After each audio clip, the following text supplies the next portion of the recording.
Saudi আরবে missile হামলায় সখীপুরের প্রবাসী মোহাম্মদ মোশাররফ হোসেন নিহত। বিশেষ প্রতিনিধি গৌরাঙ্গ বিশ্বাসের ভিডিও চিত্র ও প্রতিবেদনে দেখুন এসটিভি নিউজ এক্সপ্রেসে। সৌদি আরবের আল খারিজ শহরে ইরানের মিসাইল হামলায় টাঙ্গাইলের সখীপুর উপজেলার এক প্রবাসী বাংলাদেশি নিহত হওয়ার খবর পাওয়া গেছে। নিহতের নাম মোহাম্মদ মোশাররফ হোসেন। জানা গেছে তিনি সখীপুর উপজেলার ৩ নং গজারিয়া ইউনিয়নের কীর্তনখোলা মধ্যপাড়া গ্রামের বাসিন্দা। তার পিতার নাম মোহাম্মদ সুরজত আলী। সৌদি আরবে কর্মরত অবস্থায় মিসাইল হামলায় তিনি নিহত হন বলে প্রবাসী সূত্রে জানা গেছে। স্থানীয় সূত্রে জানা যায়, মোশাররফ হোসেন দীর্ঘদিন ধরেই সৌদি আরবে কর্মরত ছিলেন এবং পরিবারের জীবিকা নির্বাহের জন্য নিয়মিত দেশে রেমিটেন্স পাঠাতেন। তার মৃত্যুর খবর এলাকায় পৌঁছালে পরিবার ও এলাকা জুড়ে শোকের ছায়া নেমে আসে। নিহতের স্বজন ও এলাকাবাসী মহান আল্লাহর কাছে প্রার্থনা করেছেন, পবিত্র মাহে রমজানের ওসিলায় আল্লাহ যেন মোশাররফ হোসেনকে জান্নাতুল ফেরদৌস দান করেন এবং শোক সন্তপ্ত পরিবারকে ধৈর্য ধারণের তৌফিক দান করেন। বিস্তারিত দেখুন ভিডিওতে।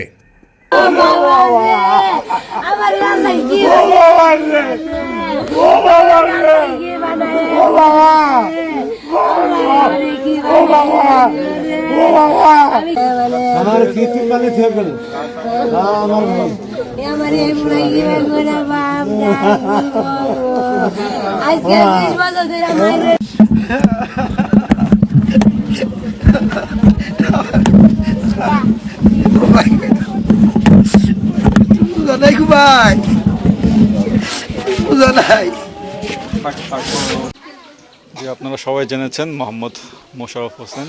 উনি সৌদি আরবের আল খারজ শহরে চাকরি করতেন।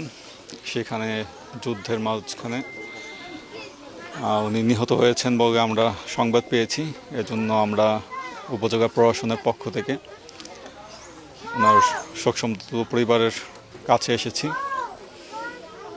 প্রথমত কিভাবে লাশটি যত দ্রুত দেশে এনে সৎকার করা যায় আমরা সেই বিষয়টি নিশ্চিত করছি এবং এই পরিবারের আর্থসামাজিক অবস্থা আমরা দেখে গিয়েছি। ইনশাআল্লাহ সরকারের পক্ষ থেকে, আমাদের প্রশাসনের পক্ষ থেকে সকল ধরনের সহযোগিতা আমরা প্রদান করব ইনশাআল্লাহ।